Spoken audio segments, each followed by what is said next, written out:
obedecer a tua voz. Derrama o teu Espírito sobre todos nós. Senhor, eu quero mergulhar, me comprometer, entrar na intimidade do teu coração. Derrama em nós tua unção, derrama o teu amor aqui, derrama o teu amor aqui. Faz chover sobre nós água viva. Derrama o teu amor aqui, derrama o teu amor aqui.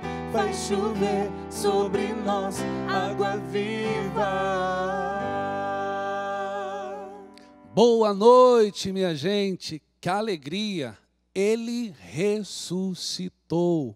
Verdadeiramente Ele ressuscitou. É Páscoa e quero acolher você de todo o Brasil nos acompanhando pelas parabólicas, canais abertos, pelo aplicativo da obra Evangelizar é Preciso.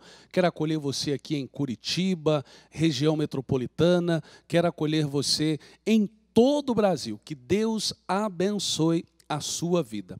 Nesse momento, eu te convido a pegar a Sagrada Escritura, caderno e caneta para fazer as anotações. Vamos então com Dom José Antônio Peroso.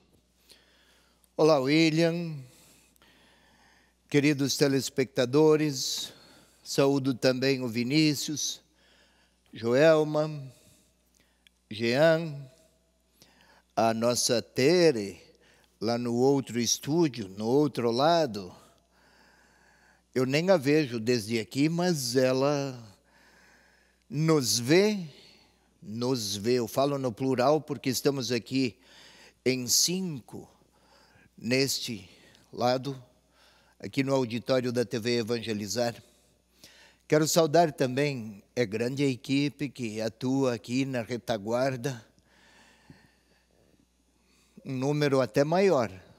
Você vê alguns, mas é bem mais numerosa a equipe daqueles que estão trabalhando agora para que nós possamos, nós todos, chegar até a sua casa.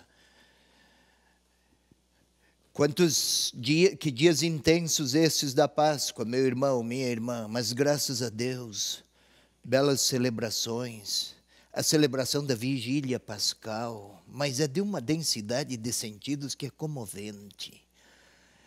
E em tempos de iniciação à vida cristã aqui na Igreja do Brasil, muito entusiasmadas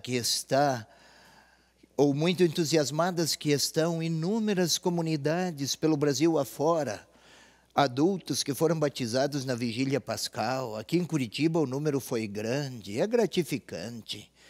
Facilmente se fala da Igreja Católica e de seu declínio.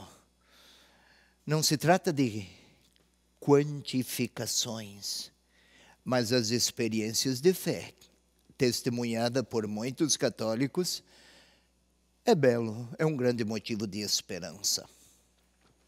Claro, não sem problemas, mas é o caminho de quem quer seguir o Senhor Jesus desde sempre. Vamos lá, meu irmão, minha irmã, hoje, finalmente, é hora de concluir o capítulo 7, já estamos há meses num único capítulo, mas o Evangelho de João é assim mesmo.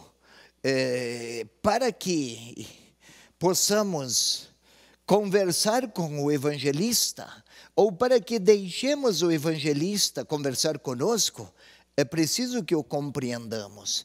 E a finalidade não é o evangelista e suas ideias, é o evangelista e a palavra do Evangelho, que é a palavra de Deus. Vamos lá, qual é a palavra de hoje? Qual é o texto para hoje, William? Evangelho de São João, capítulo 7, versículos do 40 ao 52. E aqui temos, vamos observar, deixe aqui a minha... Qual é o nome disso daqui, William? Tem um nome aí que eu também me esqueci. Ah, tem um nome que você também se esqueceu. Daqui a pouco alguém sopra aqui e a gente fala. Batuta. Batuta. Batuta. Vamos usar a batuta. Conhecendo a palavra na festa das tendas. É isso que eu gostaria aqui, o título. Que observássemos, que observassem, telespectadores. Na festa das tendas continuam as discussões sobre a origem e a identidade de Jesus. Quando vai terminar isso? O Evangelho de João, o quarto Evangelho, tem esse traço. E ele tem como que uma constante, desde os primeiros momentos, desde o primeiro sinal de João, o livro dos sinais, assim chamado. Este foi o primeiro sinal e os discípulos creram. O homem acreditou, creu na palavra do Senhor, pôs-se a caminho, creram ele e os de sua casa. Capítulo 4, 54. Mas depois, no capítulo 6, que sinais nos fazes para que creiamos? É constante, crer, não crer. O paralítico, curado, crês? Quem é, Senhor, para que nele eu creia? Ou depois creio, e o final do capítulo 5, é uma constante. E aqui também, nesses últimos versículos do capítulo 7, o tema e a questão reaparece. Quem é? É mesmo o Messias? A identidade dele. Que não se trata de credenciais formais. Jesus, o Messias. Mas por sua palavra e seu testemunho, fica aí para que o discípulo ou o seu interlocutor faça uma escolha. Não se trata de discutir se é ou não é, mas de crer ou não crer.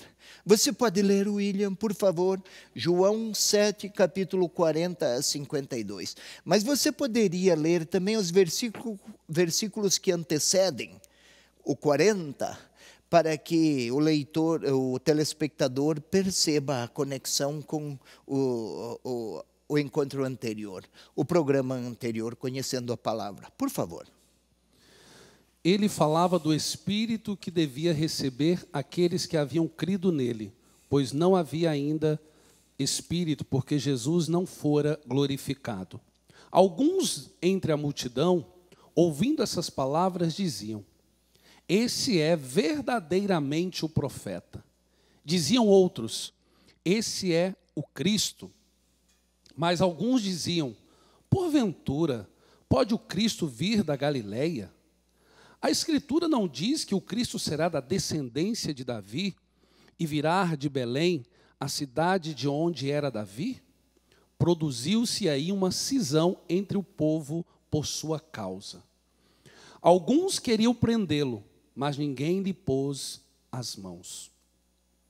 Os guardas então voltaram ao chefe dos sacerdotes e os fariseus, e estes lhe perguntaram: por que não o trouxestes? Responderam os guardas: jamais um homem falou assim. Os fariseus replicaram: também fostes enganados? Alguns dos chefes, ou alguém dos fariseus, por acaso, creram nele? Mas este povo que não conhece a lei são os malditos. Nicodemos, um deles, o que anteriormente viera a Jesus, disse-lhe: acaso nossa lei condena alguém sem primeiro ouvi-lo e saber o que fez? Responderam-lhe: és também Galileu? Estuda e verás que da Galileia não surge profeta. Ótimo. É importante que tenhamos, querido telespectador, tenhamos bem presente o que tínhamos vistos, eu e você, no programa anterior. E quando no programa anterior se falava do versículo 37, havia um detalhe que pode nos ajudar hoje. E então, William, queira, por favor, retroceder. Nosso texto aqui é de 40 a 52. Mas, no último encontro, passamos também pelo 37, era João 31 a 39. O que há lá no 37, por favor, William? No último dia da festa, o mais solene, Jesus de pé disse em alta voz: Quem tiver sede, venha a mim e beba. Ótimo. Ainda continuamos no último dia da festa. Quem tiver sede, venha a mim e beba. Era o mais solene dos dias festivos, na festa das tendas, dos tabernáculos, outros chamavam festa das cabanas. Tá bem. Então, continua no versículo 40 a 52, estamos já contextualizando. E o primeiro indicativo é que o diálogo ou os debates de Jesus com os seus interlocutores, ou então mais do que interlocutores, adversários, eles falavam entre si de Jesus, mas nunca falavam com Jesus. No capítulo 7, não. Então, importante que tenhamos bem presente, aqui é continuidade do que vimos do outro dia. Mas ainda continua a contextualização, essa daqui nós já sabemos, já ouvimos várias vezes, pode passar a seguinte, porque todas se referem ao mesmo capítulo 7. Também isso daqui, Jesus agora fora para Jerusalém pela terceira vez e agora permanece lá. Sai para o Monte das Oliveiras, ao final do capítulo 7, Jesus vai ao Monte das Oliveiras, mas está lá em Jerusalém. Outras vezes vai a Betânia, mas está lá nas vizinhanças de Jerusalém. Na Judéia, Cafarnaum, a cidade, não voltará mais. Caná, não voltará mais no Evangelho. O que se refere à Galileia são fatos dos tempos anteriores. Betânia, onde residia Lázaro, para onde Jesus fora, estava em Jerusalém, fora a Betânia, 7, 8 quilômetros. Vamos adiante mais um pouco. 7, 8 quilômetros de Jerusalém. No capítulo 7, versículos 28 e 29, aquelas palavras de Jesus, ele se apresentava como aquele que atuava em nome de Deus Pai. Fazia-se filho de Deus. Suas palavras suscitaram, já antes, no versículo 16 a 18, mas continuaram. E acirrou-se o contraste e o confronto, lá no pórtico do templo. Mais um pouquinho. E aí as reações e as revelações divergem e contrastam-se. O lugar é o templo. O templo é o último dia da festa, o mais solene, mais gente, mais tensões, mais contraposições e também mais pluralismos. Gente de todas as convicções ou das tendências e dos grupos religiosos judaicos lá se encontravam. E Jesus está lá num dia de grande efervescência religiosa. Quase como se quiséssemos buscar um exemplo num dia de procissão de Sexta-feira Santa. Bastante gente de todas as tendências de hoje, da religiosidade católica de hoje, estariam lá. Estão nas nossas procissões, algo assim também naquela época. Vamos um pouco mais. E aqui interessa, retrocedamos, por favor, ao 30, por favor. Aqui é preciso que, sempre falando da contextualização, que nos detenhamos. As reações, as revelações de Jesus, as reações às revelações de Jesus divergem e contrastam-se. O lugar, sim, é o templo. O templo é o último dia da festa. Vamos observar. Por exemplo, o que temos nesses versículos de 40 a 52, tem gente contra Jesus, tem gente a favor de Jesus, há contrastes, e agora nós precisamos voltar-nos para o texto. Você leu já o texto, William? Já. Estou distraído ainda dos cansaços da Páscoa. Quando eu faço confusões desse tipo é porque o cansaço me alcançou já. Leitor, ou telespectador, venha comigo. Nestes nossos poucos versículos, são 12 ou 13, a quem está contra Jesus. Por exemplo, versículo 41. Pode ler, William? Sim. Diziam outros, esse é o Cristo. Mas alguns diziam, porventura pode o Cristo vir da Galileia? Discordando. Versículo 44. Versículo 44. Alguns queriam prendê-lo, mas ninguém lhe pôs as mãos. Ou seja, tem gente que quer prendê-lo. A favor de Jesus. Versículo 40, William.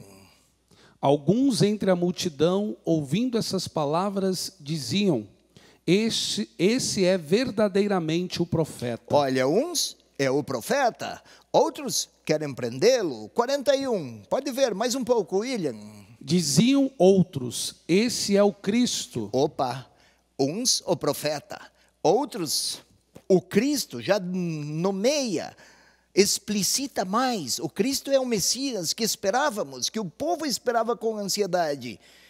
Mas falam isso ao lado daqueles que querem prendê-lo. 46. Responderam os guardas, jamais um homem falou assim. Mandaram guardas prendê-lo. Os guardas foram para prendê-lo e não o trouxeram e disseram, nunca alguém falou deste modo. Mas os guardas foram enviados por inimigos de Jesus para que prendessem. Imagine a celeuma que cria. Uns contra, outros a favor, e outros que se enchiam de dúvidas. Pode ler 45 a 47, William. Os guardas então voltaram ao chefe dos sacerdotes e os fariseus, e estes lhe perguntaram, por que não trouxestes? Responderam os guardas, jamais um homem falou assim. Os fariseus replicaram, também fostes enganados? Ou seja, agora entre os fariseus e os chefes dos sacerdotes que mandaram os guardas prender, eles irritados com os guardas porque não prenderam. Uns confiavam em Jesus, consideravam-no confiável, outros um enganador. E entre eles, e também entre si, os judeus contrapunham-se. 45, 47 foi o que você leu, né, William? 47. Os fariseus replicaram, também fostes enganados. Esse acabei de ler. E o 48? Alguns dos chefes ou alguém dos fariseus, por acaso, creram nele? Então, senhores guardas, alguém de nós, a quem vocês estão a servir, alguém de nós, algum creu nele? Olha o debate, e o contraste, e o confronto. Também no versículo 51 e 52. Um pouquinho mais já no 50 e tem o Nicodemos, né?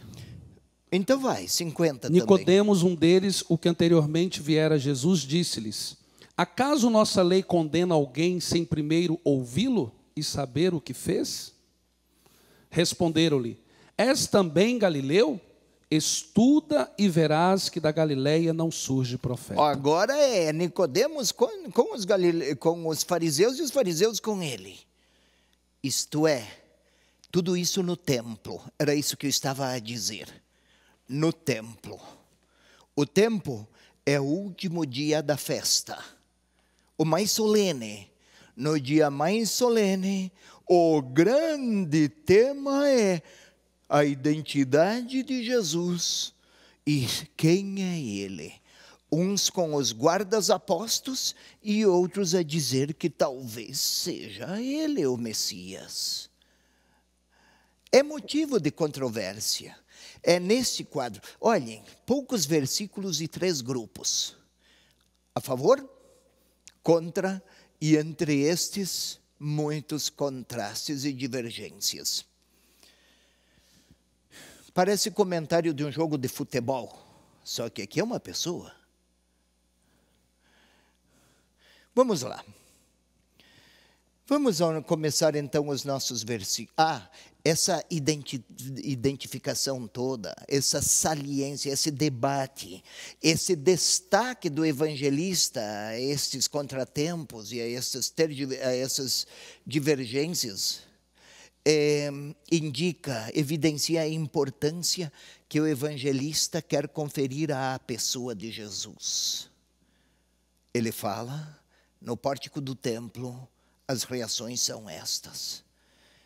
Está agora, de alguma forma, celebramos a Páscoa há poucos dias, também a paixão, morte e a ressurreição. O evangelista está agora, no capítulo 7, já predispondo o leitor para o que ele vai encontrar lá nos capítulos 18, 19 e 20, paixão, morte e ressurreição. Vamos lá, então, agora aos versículos. Observemos, por favor, versículo 40. Alguns entre a multidão, ouvindo essas palavras, diziam: esse é verdadeiramente o profeta. Olha aqui, alguns verbos são importantes. É pena que o nosso tempo é limitado, mas alguns... Comecemos aqui. Aqui não é verbo, aqui é um advérbio. Aqui é um pronome, desculpe. Pronome, advérbio, verbo. Observemos. Alguns também ouviram outros, né? Não só alguns ouviram. Outros ouviram. Alguns disseram, este é o profeta. Ou seja... falávamos há pouco das diferentes reações. Agora o evangelista se ocupa com aqueles que tendem a aderir, ouvindo. Não está o evangelista aqui preocupado apenas com um detalhe narrativo, referindo-se a uma operação auditiva, o ouvido. Ouvir é fundamental para a experiência e a esperança bíblica. O evangelista quer que o leitor perceba, ouvindo estas palavras diziam, para que possa conhecer a pessoa de Jesus, pretendem o evangelista que o leitor compreenda, é preciso ouvir. Deixar o Senhor falar. Da outra vez eu enfatizei a leitura orante da palavra. É isso, novamente.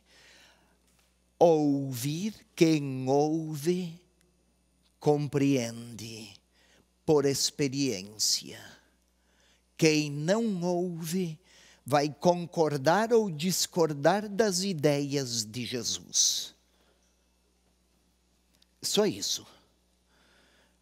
Quem não ouve, concorda ou discorda com o que falam de Jesus.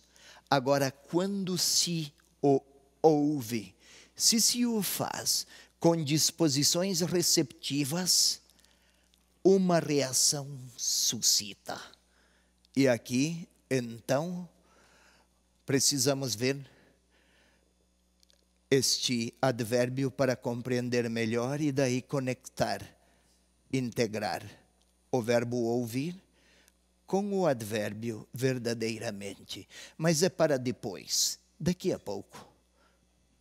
Antes de irmos para o intervalo, eu quero agradecer a você que entendeu a missão da igreja em evangelizar, em levar boa nova a tantos corações e contribui com essa obra de evangelização. Que Deus te abençoe. E você que ainda não é associado, você pode ligar nesse exato momento, 41 3221 6060, e nos ajudar nessa linda missão de evangelizar. Dá-me a palavra certa na hora certa e do jeito certo, e pra pessoa certa. Dá-me a cantiga certa na hora certa e do jeito certo, e pra pessoa certa. Palavra é como pedra preciosa assim. Quem sabe o valor cuida bem do que diz.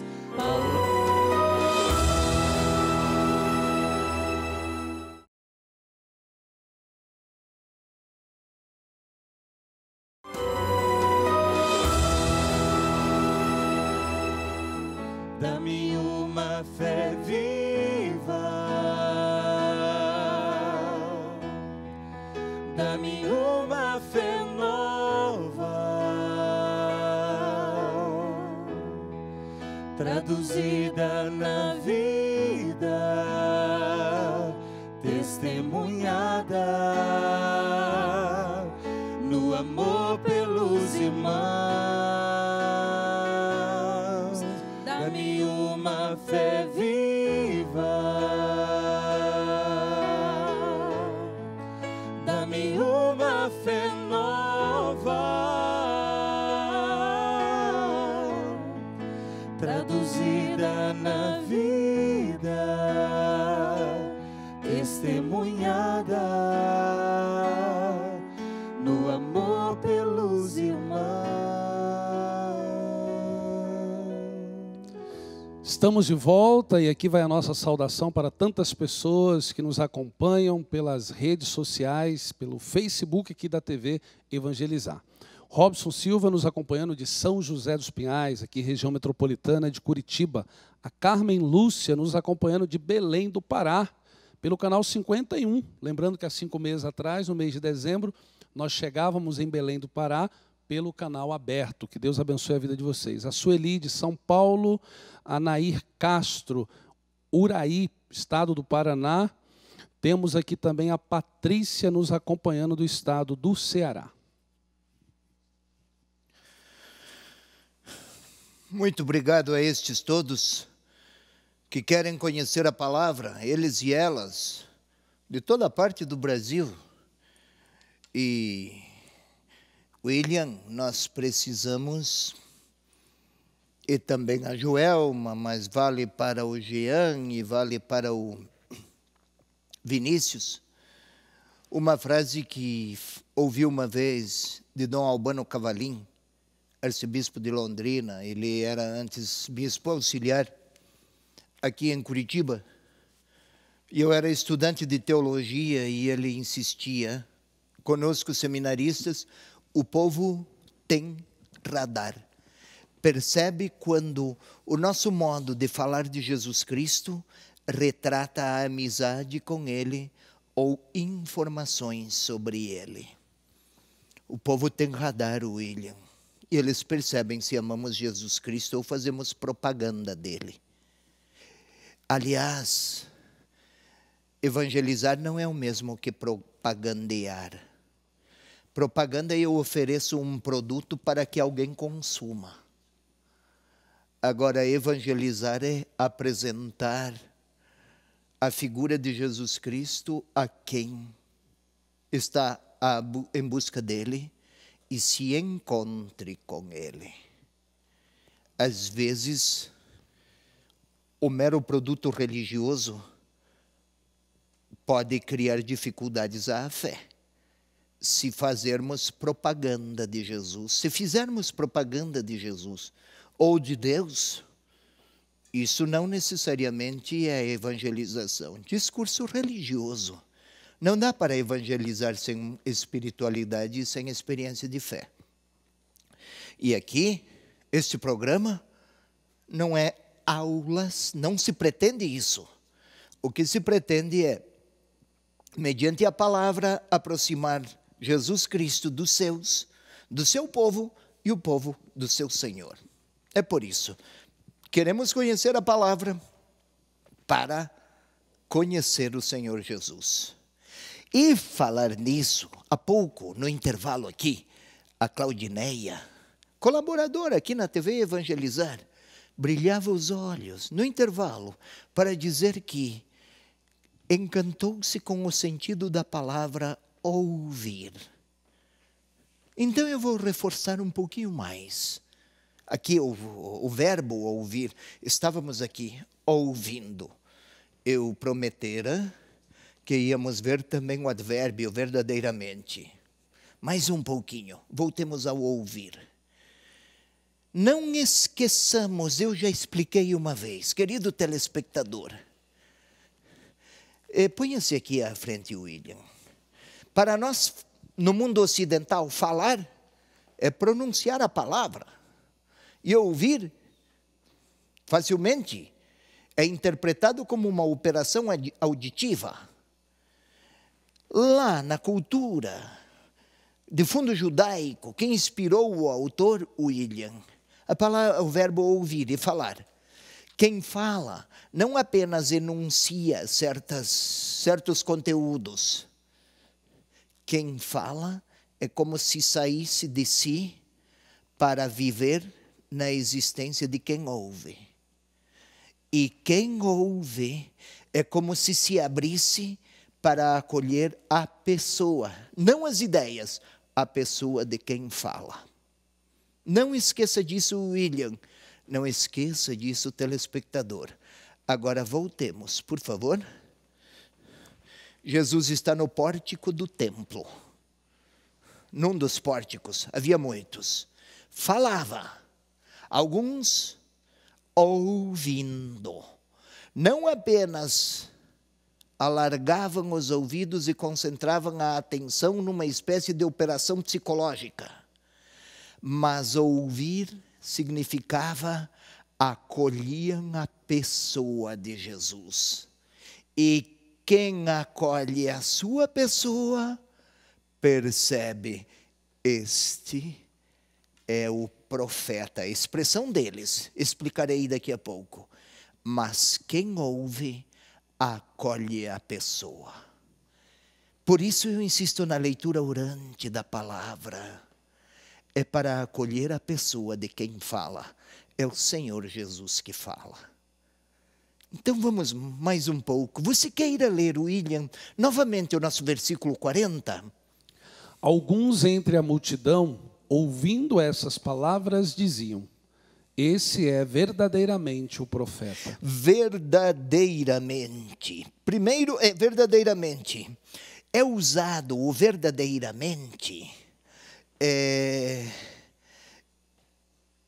Esse é um advérbio nesse caso. Este é de verdade o profeta. É usado de maneira mais comum nas frases nas quais se registra a adesão à pessoa de Jesus. Eu vou explicar um pouco melhor. E enquanto isso, William, você vai lá no capítulo 4, versículo 42 do Evangelho de João. Ei, telespectador, anota aí. Procura depois, mas anote agora para procurar depois. Um exemplo de verdadeiramente. Eu quero destacar isto aqui, verdadeiramente. Este é verdadeiramente o profeta. Quando se usa, é isso que eu queria dizer, essa forma, essa locução, verdadeiramente, é usado, é empregado no Evangelho de João para afirmar a adesão de alguém à pessoa de Jesus. Os samaritanos, vamos ouvi-los, vamos compreendê-los, vejamos como reagiram.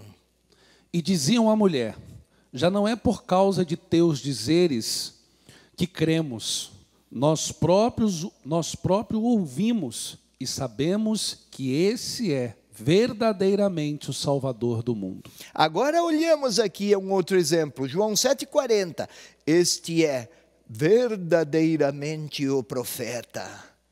O que pretende o evangelista com isso, meu irmão, minha irmã? Não é apenas retratar o que disseram uns lá dentro da multidão, no tempo de Jesus. Ele está a dizer ao leitor que quando falar de Jesus Cristo, é preciso que enfatize uma experiência verdadeira de encontro com Ele. Propagandear é oferecer um produto para que outro consuma. Apresentar a pessoa é proporcionar aos outros um encontro com aquele que eu conheço, a figura de Jesus. Profeta, o profeta. Parece insignificante, mas não se fala, este é o cara. Não é assim que se fala ordinariamente, William? Não se fala, este é o cara. Tem até uma canção, acho, né, do Roberto Carlos. Este cara sou eu. E a partir daí começou, é o cara. Agora aqui, o profeta. Este é verdadeiramente o sentido absoluto, superlativo absoluto. Não há alguém que fale de Deus como este é o, entre muitos outros profetas. E está aí a mencionar, quando se falava, naquela época, o profeta, em forma absoluta, superlativa, então era uma referência ao Messias. Eles ouviram, acolheram a pessoa, a reconhecemos. E eles, o evangelista quer que o leitor perceba isto num quadro no qual há muitos que contestam a figura de Jesus. Sigamos mais, por favor, o versículo seguinte.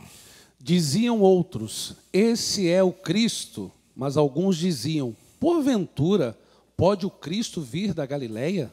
Bem, se antes diziam, é o profeta, uns, outros corroboravam-no e diziam, este é o Cristo, isto é, reforçavam ainda mais ou explicitavam o que antes era o profeta, recebe agora um título ainda mais explicitado. O Cristo quer dizer o Messias Salvador. É como assim dizer, este é o jogador, hein? Jogador de futebol. Eu sei que você é palmeirense, é isso? Não é palmeirense? É Flamengo. É Flamengo, né? Flamenguista. De novo, eu sei. Acho que esse ano no ano santo, próximo ano santo vai ter indulgência plenária, você aproveita. Mas vejamos, um torcedor.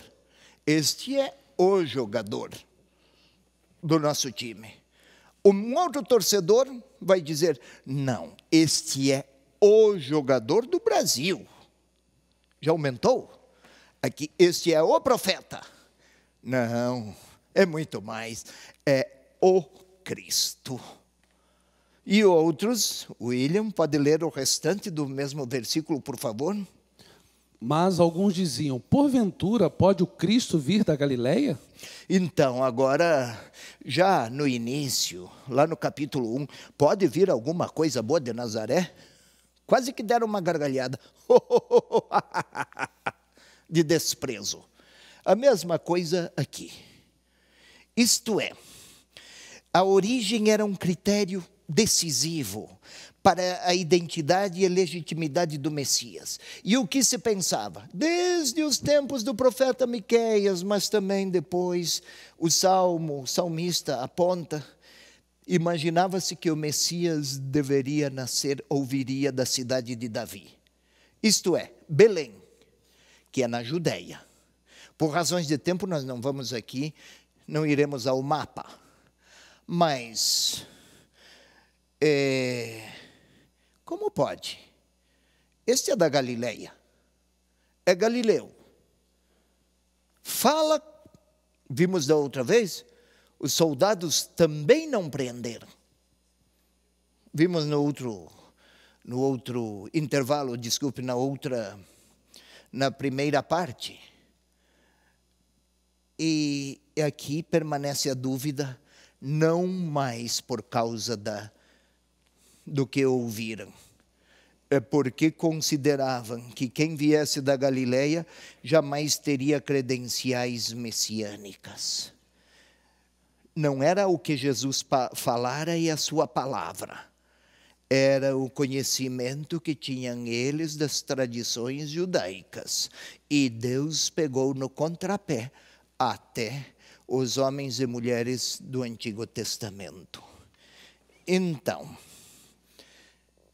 no capítulo 7, versículo 27, vai lá, William, por favor, 7:27. Você não precisa ir, telespectador, mas o William vai, ele é sempre, vamos por aí, é o nosso saco de pancadas. William, 7:27.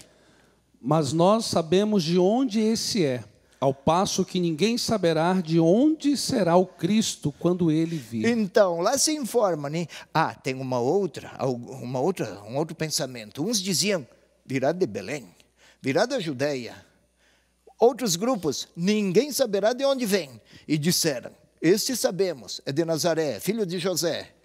E agora aqui, outra corrente, de novo, sempre o debate. As informações que tinham sobre Jesus não bastavam para ajudá-los a perceber quem era Jesus. É preciso encontrar-se com ele. É preciso ouvi-lo. Quem o ouve, percebe, reconhece, identifica. Quem não o ouve, faz o que quer, com sua história, sua palavra, sua mensagem. Até rejeita, como temos aqui exemplos. Podemos dar mais um passo. Vejamos o versículo seguinte, para que continuemos. O que temos aqui no 42, William? A Escritura não diz que o Cristo será da descendência de Davi e virá de Belém, a cidade de onde era Davi? Sim, que estávamos aqui, o debate parece se alongar.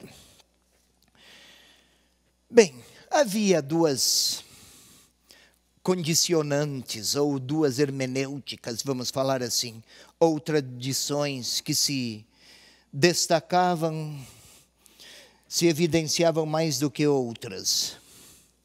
Que o Messias seria filho de Davi. Lá no livro de Samuel, William, não é preciso ir, não estamos aqui numa espécie de aula. Embora tenha suas características, sim, queremos conhecer a palavra. Mas lá no segundo livro de Samuel, capítulo 7, versículo 12, se você quiser, telespectador, pode anotar e verificar depois. Há uma antiga informação que se consolidou ao longo da história de Israel, que o Messias seria filho de Davi, descendente de Davi, e seu reino não conheceria fim, e um teu filho será um rei para sempre. Homens e mulheres das tradições judaicas tomaram esta profecia e integraram-na às esperanças messiânicas. Uma tendência. Mas havia outras, várias. De qualquer maneira, se deve da família de Davi, deve ser de Belém. Este vem lá da Galileia. O leitor lembra. Pode vir alguma coisa boa de Nazaré? E a resposta, lá no capítulo, é capítulo 1, acho que é versículo 45 e 46. Pode vir alguma coisa boa de Nazaré? Vem e vê. Isto é, a informação não é suficiente. É o encontro pessoal. Vem, vê, perceba. Eu aqui vou até tomar um exemplo com a Joelma. Joelma, você tem um filho ou uma filha? Não recordo. Uma filha. A idade? 2 e 8. 2 anos e 8 meses. Ô, menina, mãezinha, suas interpretações acerca da maternidade, antes de ter a filha e depois que teve a filha, agora que se tornou mãe, mudou? Muito. Você sabe fala melhor da maternidade antes ou depois? Depois que experiencia. E aquilo que dizia antes era ouvia e você falava, era mentira ou era verdade? Desculpa, não entendi. O que você falava da maternidade antes de ser mãe era verdade? Olha, eu posso dizer que era verdade pelo que eu ouvia das outras pessoas. Ou não, mas experimentar é verdade aquilo que a gente experimenta. Então, eu sabia, claro, você telespectador ou telespectadora também sabe disso. Mas estou aqui a tomar um exemplo. Para falar de Jesus é diferente quando o temos encontrado numa experiência pessoal ou se essa experiência falta. Quando encontramos, o nosso falar traduz a sua presença. Quando não o encontramos, propagandeamos o nome de Jesus. E isso pode acontecer comigo, bispo, padres, leigos, evangelizadores todos. Daí a importância do verbo que vimos na tela anterior, ouvir. Sigamos, mais um versículo.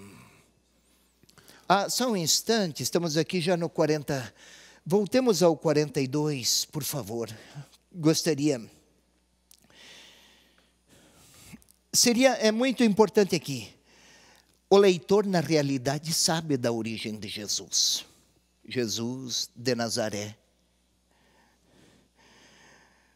O autor também não informa. Mateus e Lucas informam. Por que João não o faz? Por que não informa? Parece que é importante aqui, para o autor, para João, o evangelista, melhor falar, falemos assim, para o evangelista, mais do que a origem histórico-geográfica de Jesus, ele quer destacar a origem divina de Jesus. Vez por outra ele já mencionara o Pai que me enviou, e eu vou para o Pai. Se Lucas e Mateus destacam a história de Jesus, também na sua origem do nascimento, a sua filiação, a sua região, Lucas, a cidade, até o que os anjos cantaram quando ele nasceu, isso Lucas. João não o faz? Sua grande preocupação. Ao final do primeiro século, lá pelos anos 100, havia quem duvidasse da condição e da origem divina. Por isso, a origem divina de Jesus. Eis porque ele, evangelista, se debruça com mais vagar neste tema. Que Jesus, vendo o alto, é filho de Deus. É enviado do Pai. O que para o judaísmo era decisivo? Vejamos, não deve ser da descendência de Davi? De Belém? Cidade de Davi? O que para o judaísmo era decisivo? História, cidade, tradição, Davi, Belém, Judeia? Não o é para o evangelista.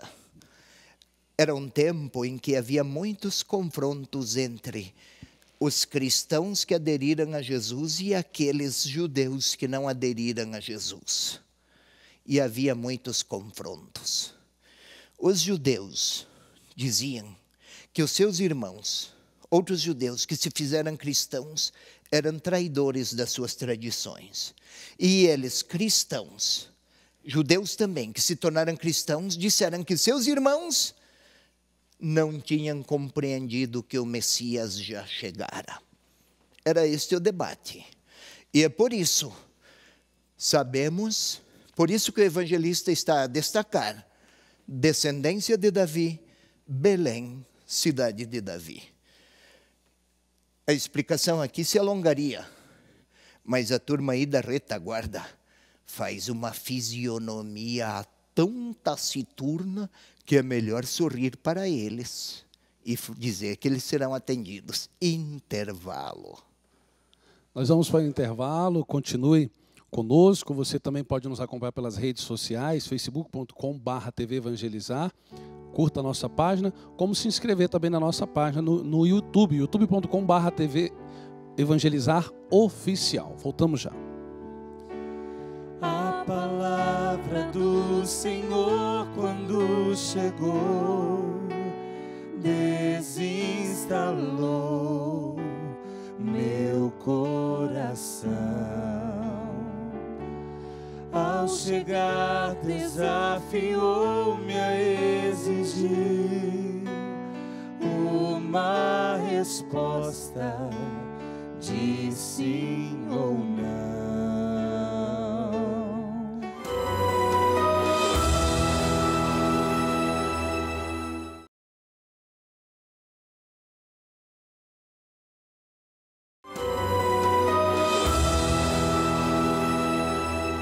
Fala, Senhor, preciso ouvir tua voz. Eis aqui o teu servo, fala no irmão, na palavra, Senhor, e no meu coração. E aqui vai o nosso abraço para muitas pessoas nos acompanhando pelo Facebook da TV Evangelizar. Fátima Batista, de Balsa Nova, estado do Paraná, aqui próximo de Curitiba. A Ângela nos acompanhando em Dourados, Mato Grosso do Sul. Temos aqui o Reginaldo, Ipatinga, Minas Gerais. A Priscila, de Kansas, Estados Unidos, nos acompanhando pela internet. E a Aline, de São Mateus do Sul, aqui no estado do Paraná. William, mas você está podendo, não é assim que se fala? Está indo até Kansas. Ei, meu irmão, minha irmã, há pouco, aqui no intervalo, esse intervalo de poucos minutos atrás, veio alguém e disse que a minha cabeça estava brilhante, desculpe. E, claro, cabeça brilhante. O William ouviu, é careca mesmo. É brincadeira. Muito à vontade, bom amigo e bom companheiro. Mas observemos, eu quero falar aqui do texto bíblico. É o Messias, é o enganador do povo. É cabeça brilhante ou é careca? O William aqui representaria aqueles judeus descrentes, que não creem. Estou tomando como exemplo, aí afora com a brincadeira. Depende, não do que se vê a partir de fora, mas com que disposições interiores nos voltamos para a pessoa de Jesus. Dá um exemplo aqui da careca só para fazer um pouquinho de gracejo, mas também para ilustrar. Agora vejamos aqui, versículos 43 e 44. Vai lá, William. Produziu-se uma cisão entre o povo por sua causa. Alguns queriam prendê-lo, mas ninguém lhe pôs a mão. E já é a terceira vez que tem alguém que quer pôr a mão nele, que quer prendê-lo. O que é aqui? O evangelista... Celebramos a Páscoa há poucos dias. O evangelista pretende que o seu leitor entenda o que nós celebramos há poucos dias. A entrega, Jesus se entregou. Não foi uma derrota e nem um fracasso. É o resultado final de um caminho, de testemunho de quem era o Pai. Testemunho dado por Jesus. Ele, enviado do Pai, ele, o Filho, fora acusado de se dizer filho de Deus, o que era, para os padrões teológicos da época, um motivo De condenação, sim. Quem não conhece Deus pode invocar o nome dele para exercer a crueldade. Religiosos de outrora e religiosos de agora. Se não conhecermos Jesus Cristo, a hora de falarmos de Deus, vamos usar um modo, não o dele, Jesus Cristo, mas é o risco de o nosso modo de compreender Deus. Um Deus subordinado aos nossos critérios. Produziu-se uma cisão entre o povo e sua causa. Alguns queriam prendê-lo, ninguém lhe pôs a mão. Para a teologia de João, ainda não chegara a sua hora. Também no capítulo 7, versículo 30, é a terceira vez, se eu não erro, nesse capítulo 7, que querem pôr a mão em Jesus. 7:30, por favor, William. Procuravam então prendê-lo, mas ninguém lhe pôs a mão, porque não chegou sua hora. Então, não tinha chegado a sua hora?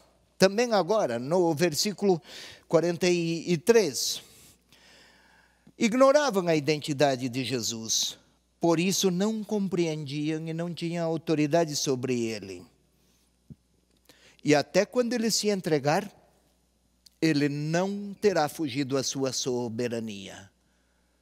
Então, se agora não põe a mão sobre ele, se no versículo 30 não puseram a mão sobre ele, quando puserem, é porque terá ele soberanamente se deixado alcançar, pois que ele não quer enfrentar inimigos, mas até aos inimigos quer dizer que Deus é amoroso. Sigamos um pouco mais e aí temos outros versículos. Por favor, o 45. Os guardas então voltaram ao chefe dos sacerdotes e os fariseus, e esses lhe perguntaram: por que não trouxestes? Foram lá prender, né? Ninguém pôs a mão nele. E agora voltaram os guardas. Tinham sido enviados. Missão, prender. Prendam-no. E agora voltaram. Leia 7:32, William. Leia primeiro 7:32, depois de lido o 7:32, passa imediatamente para o 7:45. Ei, você telespectador, peço-lhe um favor, telespectadora, não leia, não acompanhe aí na sua Bíblia agora. Vamos deixar, você se concentre naquilo que ouvir do meninão aqui, o nosso leitor oficial, o William. Ele vai ler.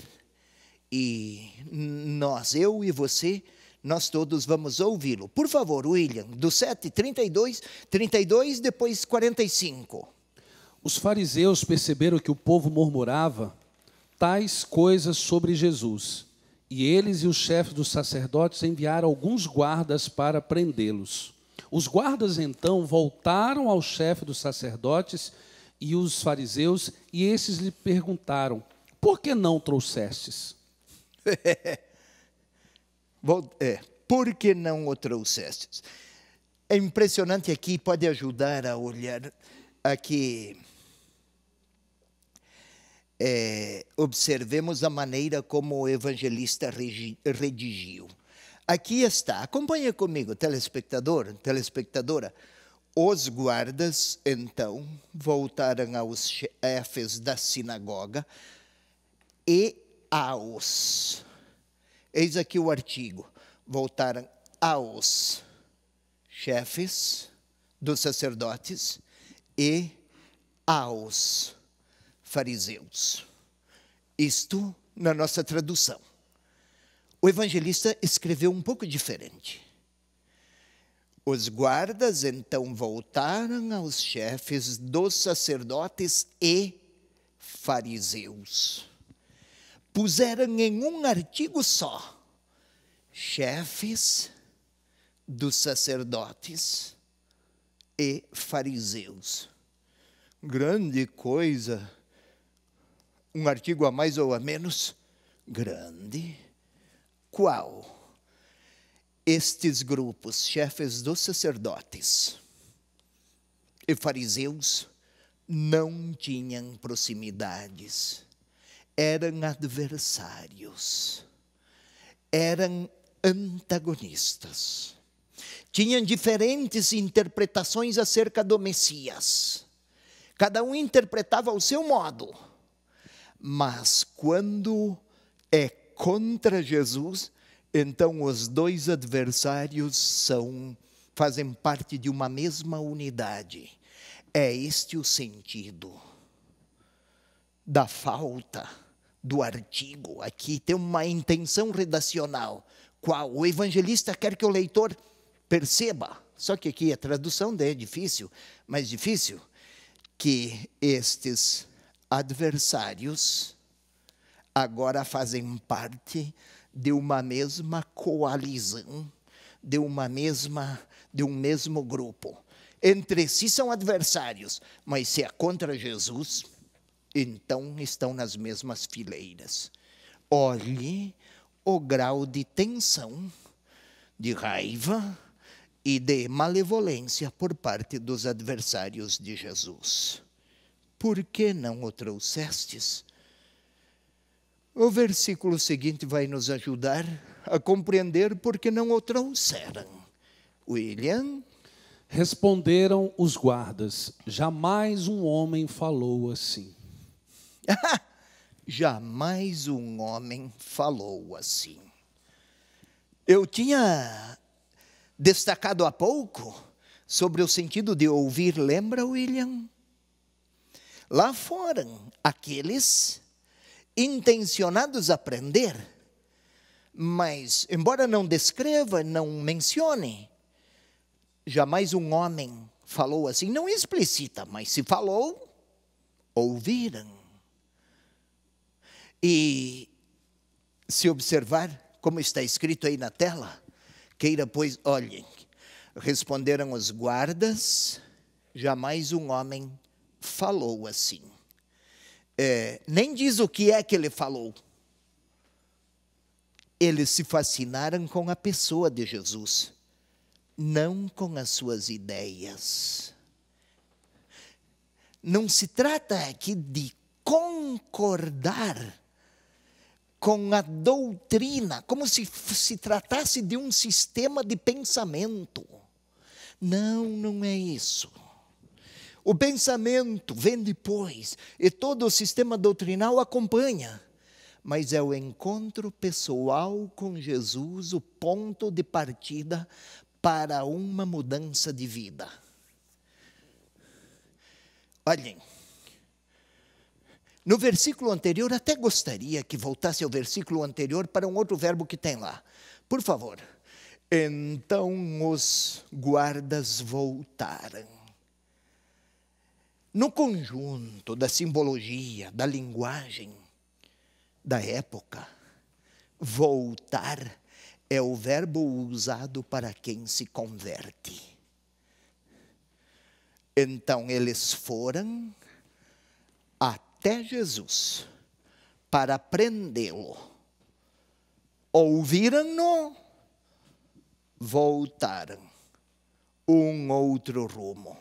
Falávamos de conversão nesses dias todos da quaresma, que passou há poucos dias, que ficou para trás há poucos dias, ainda está bem recente na nossa recordação. Voltar é um processo de mudança, não só de pensamento, mas de movimento interior. Os que foram.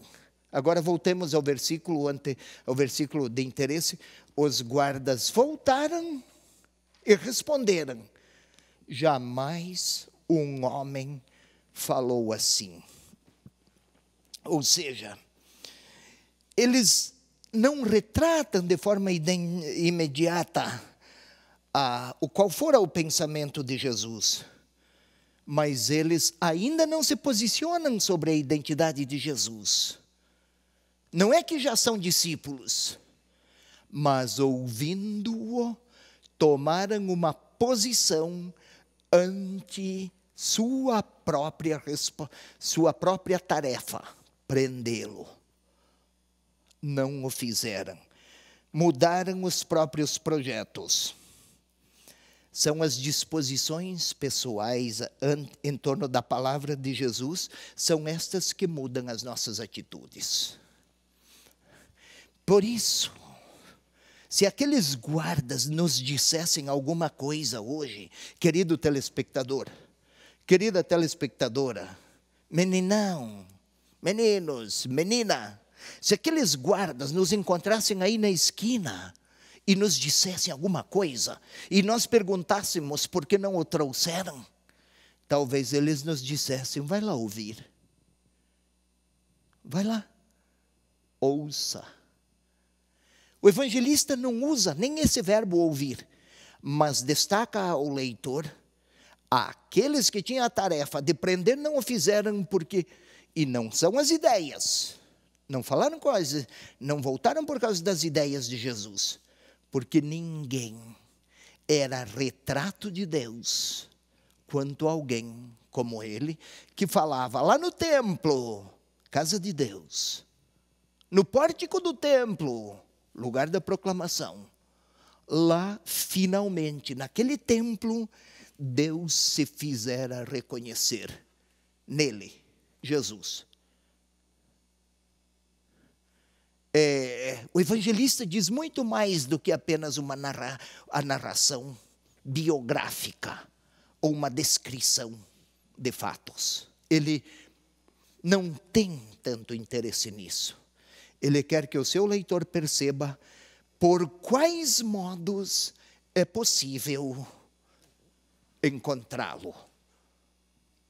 Ouvindo-o, ninguém falara desse jeito, desse modo. Vamos um pouquinho mais. E agora aqui a outra tela, o William, vai você. Os fariseus replicaram, também fostes enganados? Alguns dos chefes ou alguém dos fariseus, por acaso, creram nele? Não esqueçamos, telespectador, telespectadora, quando o evangelista escreveu, estamos lá pelos anos 100. E então agora, antes estavam, por favor, queira retornar à tela anterior, gostaria que retornasse. Os guardas, retorne mais um pouco, por favor. Isto, voltaram os chefes dos sacerdotes. Os guardas então voltaram, os chefes dos sacerdotes e fariseus estão juntos. Passa mais um pouco, agora voltemos ao 47. Agora só estão os fariseus. Os fariseus replicaram. Ué, e os sacerdotes não tinham enviado também guardas para prenderem Jesus? Agora só estão os fariseus? Onde é que foram os chefes dos sacerdotes? Foram para casa antes porque ia ver um jogo na TV do seu time, decisão do campeonato lá de Cafarnaum? Ou de Jerusalém? Não, não. Há uma intenção do evangelista, gurizão. E você aí do norte ou nordeste, gurizão aqui para nós no sul é garotão. Ô, garotão. João escreveu, ou o evangelista escreveu em torno do ano 100. No ano 70, o templo de Jerusalém fora destruído pelos romanos. Os sacerdotes atuavam no templo. Não tem mais templo, também a classe dos sacerdotes se foi.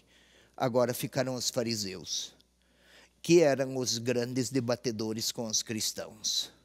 É por isso. Eu sei que vocês nem tinham percebido que faltou um, mas estamos conhecendo a palavra, vamos observar por quê. Agora não estão mais aqui os sacerdotes. Mas agora observemos, essa era uma curiosidade. Os fariseus consideram a atuação de Jesus um engano. Enganar é mentir, é aproveitar-se do outro. Também, mas também, então tem mais gente, além dos soldados há outros. Aí são aqueles uns, alguns, outros, que diziam, é um profeta, é o Cristo. Afinal, o Messias, quando vier, fará sinais como este. Então, foram pessoas que se deixaram enganar no dizer dos fariseus. E agora também os soldados. Vale aqui observar, estão indignados com os guardas porque são débeis e frágeis. Não discutem as palavras de Jesus e a pessoa. Agora satirizam e indignam-se contra a fragilidade deles soldados, porque como outros foram ludibriados. Então, agora vale observar aqui, Jesus fala no templo, querem prendê-lo, mas mesmo assim é ouvido. Se há quem resista, sacerdotes que querem prender, fariseus que querem prender, que dizem que ele é um enganador, a despeito de tantas resistências e adversidades, lá onde houver quem ouça a palavra do Senhor, então a palavra vence. Onde houver alguém que se volta com atenção, o evangelista pretende que o leitor perceba. Onde houver quem se interessa e quem ouve a palavra do Senhor, multiplicar-se-ão as adversidades, mas ela produzirá seus frutos. Alguém vai ouvir. E quem o ouve, quem o acolhe, de dentro de si jorrarão rios de água viva. Palavra. O versículo 48, alguns dos chefes ou alguém dos fariseus, por acaso, creram nele? É o questionamento. Aqui, é argumento de autoridade. Então valem por aquilo que os fariseus decidem, não para eles. Alguns dos chefes ou alguém dos fariseus, por acaso, creram? Não entra a pessoa de Jesus e sua palavra. Entra como referência fariseus e os chefes. Isto é, meninos, meninas, telespectadores, senhor bispo, colaboradores aqui, não é porque a autoridade desse ou daquela pesa, mas é o encontro com a palavra que define e que decide. Os fariseus pretendiam substituir-se ao verdadeiro critério para crer. Seriam eles os portadores os verdadeiros hermeneutas. Mais do que servos do Senhor, queriam aprisionar o próprio Deus e dizer que nas palavras de Jesus não havia credibilidade vinda do alto. Olha o grau de tirania aqui. A que acederam e a que se entregaram. Vamos ao versículo 49, por favor, William.